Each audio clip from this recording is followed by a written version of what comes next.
तो दोस्तों, जैसा कि आप स्क्रीन पे देख रहे हैं कि ये हमारे सामने एशिया का मैप है, जिसमें कि हम लोग आज इंटरनेशनल ऑर्गेनाइजेशन देखने वाले हैं, स्पेशली रीजनल ऑर्गेनाइजेशन जो कि एशिया से एशियन कंट्री से संबंधित हैं। तो आज सबसे पहले हम लोग डिस्कस करेंगे सार्क कंट्रीज़ के बारे में।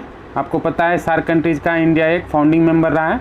दूसरा, आसियान देशों के बारे में, और फिर थर्ड, सार्क और आसियान के बीच एक ब्रिज का काम करता है। एक ऑर्गेनाइजेशन का नाम है जिसके बारे में आप लोग न्यूज़ में सुनते होंगे, बिम्स्टेक कंट्री, उसे देखेंगे।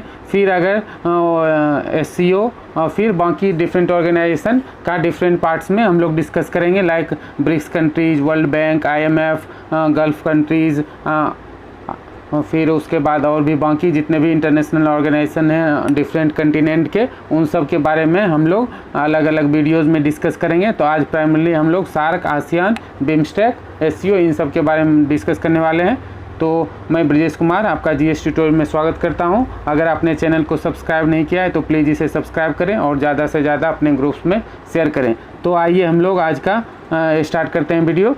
तो जैसा कि आप वर्ल्ड मैप सीरीज में भी आसियान, ये एशिया के मैप को अच्छे से हमने कवर किया था, तो सारे कंट्रीज़ को हमने याद किया था। तो आज जो ऑर्गेनाइजेशन है जो कि साउथ एशियन कंट्रीज़ को रीजनल कोऑपरेशन के लिए डिफरेंट पर्पस से ऑब्जेक्टिव के साथ बनाए गए थे, तो उन चीज़ों को देखेंगे। तो सबसे पहले हम लोग डिस्कस करते हैं कौन सा ऑर्गेनाइजेशन, सार्क।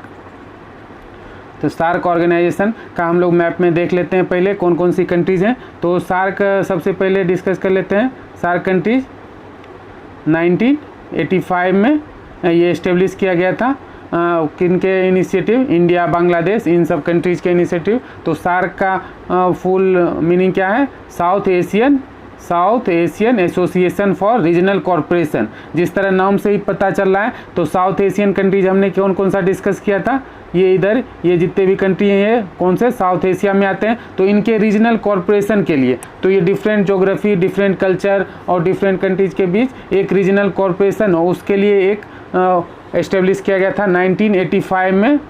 सार्क कंट्री, उसके मेंबर हैं सब, टोटल कितने मेंबर हैं? अभी 8 मेंबर हैं टोटल। सबसे लेटेस्ट इसमें अफगानिस्तान 2007 में ऐड हुआ है।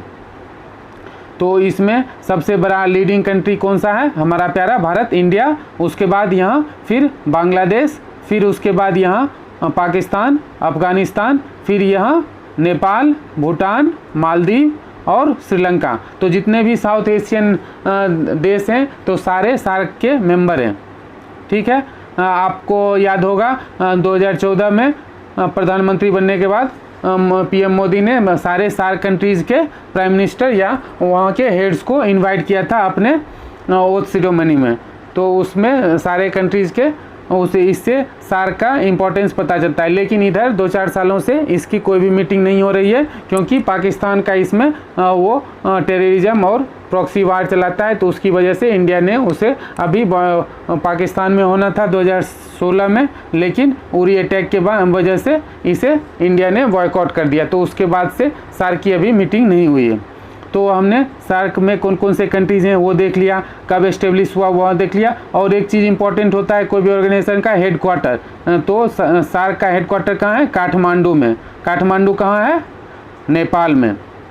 ठीक है, तो सार्क कंट्रीज़ का हेडक्वार्टर हमने देख लिया, उसके मेंबर कंट्रीज़ देख लिए, उसका क्या एम्स और ऑब्जेक्टिव है वो देख लिया। एक ट्रेड में उसके लिए साफ्टा भी बनाया गया था 2005-7 के आसपास, कि मतलब साउथ एशियन कंट्रीज़ के बीच फ्री ट्रेड एग्रीमेंट के लिए, लेकिन उस पर बाद में साइन नहीं हो पाया। और भी बहुत सारे प्रोजेक्ट इसमें रीजनल कॉरपोरेशन को बढ़ाने के लिए, इंफ्रास्ट्रक्चर प्रोजेक्ट, फिर हाईवे में एक दूसरे से ट्राइलेटरल बहुत सारे एग्रीमेंट किए गए थे।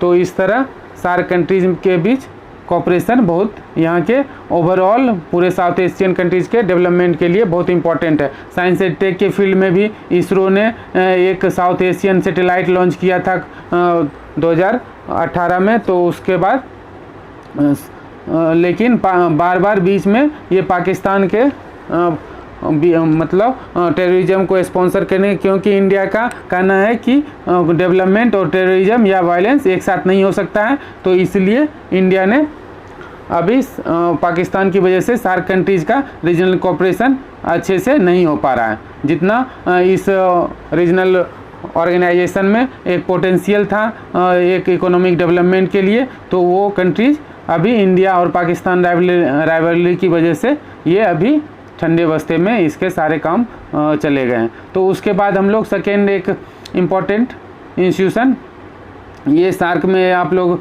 अभी हम लोगों ने ऊपर मैप में देख लिया, यहाँ आप नाम देख सकते हैं, अफ़गानिस्तान, बांग्लादेश, भूटान, इंडिया, पाकिस्तान, फिर श्रीलंका, फिर नेपाल और पाकिस्तान, इन सारे कंट्री। और ये सार्क का लोगो है, तो जिसमें आप देख रहे हैं 8 कंट्री हैं, आठों कंट्रीज़ के फ्लैग हैं। ये हमारा प्यारा तिरंगा है। उसके बाद ये बाकी कंट्रीज़ के फ्लैग्स हैं जो कि आप यहाँ देख पा रहे हैं। उसके बाद हम लोग डिस्कस करते हैं पहले आसियान देशों के बारे में। आसियान जो कि आपको पता है एक बहुत ही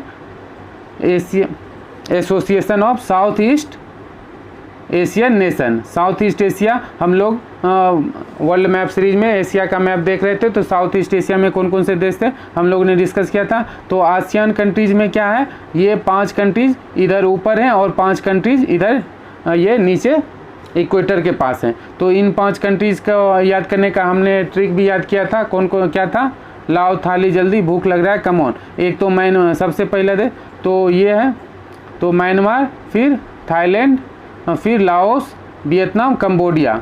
तो ये MTLVCM, तो ये हो गया। तो म्यांमार, थाईलैंड, ये 5 कंट्री ऊपर हो गए और 5 कंट्री यहाँ नीचे। मलेशिया आपको पता है आसियान का one of the powerful country है। दूसरा है सिंगापुर आपको पता है एक डेवलप कंट्री है। उसके बाद कौन सा है, इंडोनेशिया, ये सबसे बड़ा आइलैंड आर्किपेलागो है, ग्रुप ऑफ आइलैंड का सबसे बड़ा कंट्री है इंडोनेशिया। उसके बाद फिर ब्रुनई, ये एक मोनार्की है जो कि एक किंगडम के तरह यहाँ ठीक मलेशिया के ऊपर नॉर्थ साइड में ब्रुनई। फिर यहाँ पर एक कंट्री आ जाती है फिलीपींस। तो ये हो गया आसियान के 10 कंट्रीज़। टोटल आसियान में कितने कंट्री हैं, 10 कंट्रीज़। तो आसियान का अब हेडक्वार्टर देख लेते हैं कहाँ है। आसियान का हेडक्वार्टर यहाँ इंडोनेशिया में जकार्ता, इंडोनेशिया की राजधानी क्या है, कैपिटल जकार्ता। तो यहीं आसियान का हेडक्वार्टर कहाँ हो गया तब, जकार्ता। तो इस तरह, और आसियान कब एस्टेब्लिश हुआ था, तो 1967 में ये बैंकॉक डिक्लेरेशन के थ्रू ये एस्टेब्लिश हुआ था। तो इस तरह हमने आसियान देशों के बारे में जान लिया। तो इंडिया आसियान समिट, इंडिया क्या है, आसियान का एक स्ट्रेटजिक पार्टनर है, स्ट्रेटजिक पार्टनर। और इंडिया का आसियान देशों के साथ FTA मतलब फ्री ट्रेड एग्रीमेंट भी हो रखा है।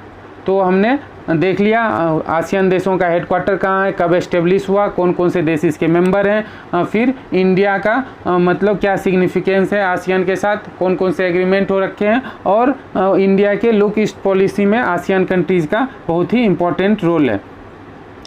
फिर उसके बाद हम लोग देखते हैं एक बहुत ही इम्पोर्टेंट ऑर्गेनाइजेशन बिम्स्टेक। बिम्स्टेक क्या है, Bay of Bengal initiative for multi sector technical and economic cooperation, मतलब टेक्निकल और इकोनॉमिक कोऑपरेशन का बे ऑफ बंगाल से, जितना आपको पता है इंडिया के यहाँ हम लोग मैप में ये हमारा प्यारा भारत है, यहाँ ये क्या है, बे ऑफ बंगाल आपको पता है। तो बे ऑफ बंगाल से जितने भी कंट्रीज यहाँ टच कर रहे हैं सारे इसके मेंबर हैं, जैसे इंडिया, फिर इधर बांग्लादेश, फिर इधर म्यांमार, फिर थाईलैंड, फिर इधर श्रीलंका। तो ये सब कंट्रीज़, फिर नेपाल और भूटान भी इसके मतलब बे ऑफ बंगाल से इनका बॉर्डर टच नहीं होता है, लेकिन ये लोग इसके 2004 में इसके मेंबर बने थे। तो यहाँ पे फर्स्ट समिट इसका थाईलैंड में हुआ था और इसका हेडक्वार्टर बिम्स्टेक का कहाँ है, ढाका, बांग्लादेश। ढाका कहाँ है, बांग्लादेश में। तो इस तरह उसके बाद इसका कुछ सिग्निफिकेंस देखिए, accounts for 22% of world population कहाँ है, बिम्स्टेक कंट्री में। फिर इनका GDP $2.7 ट्रिलियन, फिर 1/4 of the world traded goods across bay of, इस बे मतलब इनके किनारे से 1/4 जो वर्ल्ड का ट्रेड है यहीं से होता है। फिर इनका 6 फोकस एरिया कौन कौन सा है, टेक्नोलॉजी, एनर्जी, ट्रांसपोर्ट, टूरिज्म और फिशरीज़। अभी बिम्स्टेक का चेयर मेंबर कौन है, तो वो है श्रीलंका। अभी नेक्स्ट मीटिंग बिम्स्टेक का श्रीलंका में ही होना है। तो अब इसका एस्टेब्लिशमेंट 1997 में हुआ था, लेकिन अभी तक इसका कोई अपना फाइनल चार्टर नहीं था, जो कि इस साल नेक्स्ट मीटिंग श्रीलंका में होनी है, वहाँ पे इसका चार्टर फाइनलाइज करने की बात कही जा रही है। तो हमने बिम्स्टेक कंट्री, और यहाँ पे आप देख रहे होंगे कि ये इंडिया, नेपाल, भूटान, ये सब तो सार्क के ये श्रीलंका सार्क के मेंबर कंट्रीज़ हैं। और ये म्यांमार और थाईलैंड किस ग्रुप के थे? अभी हमने ऊपर देखा था आसियान। तो हम देखेंगे कि बिम्स्टेक क्या करता है, सार्क और सार्क कंट्री, क्योंकि इसमें सार्क कंट्रीज़ के भी कुछ मेंबर हैं, जैसे इंडिया, नेपाल, भूटान और श्रीलंका, और ये आसियान, म्यांमार और थाईलैंड आसियान के भी मेंबर हैं। तो बिम्स्टेक में सार्क और आसियान दोनों ग्रुप के मेंबर हैं। तो ये एक तरह से आसियान और सार्क के बीच में क्या करता है, ब्रिज या लिंक का काम करता है कि दोनों तो इस तरह हमने बिम्स्टेक का सिग्निफिकेंस, चूँकि सार्क कंट्रीज़ में कोऑपरेशन में पाकिस्तान बैरियर का काम कर रहा था, तो बिम्स्टेक को एक सार्क के विकल्प अल्टरनेटिव ऑर्गेनाइजेशन के रूप में भी देखा जा रहा था। अभी हाल ही में जब गोवा में ब्रिक्स का मीटिंग हुआ था, तो उसमें ब्रिक्स, तो उसके साइड बाय साइड इंडिया ने बिम्स्टेक कंट्रीज़ के हेड को भी उसमें इनवाइट किया था। तो इससे इसके सिग्निफिकेंस, पॉलिटिकल सिग्निफिकेंस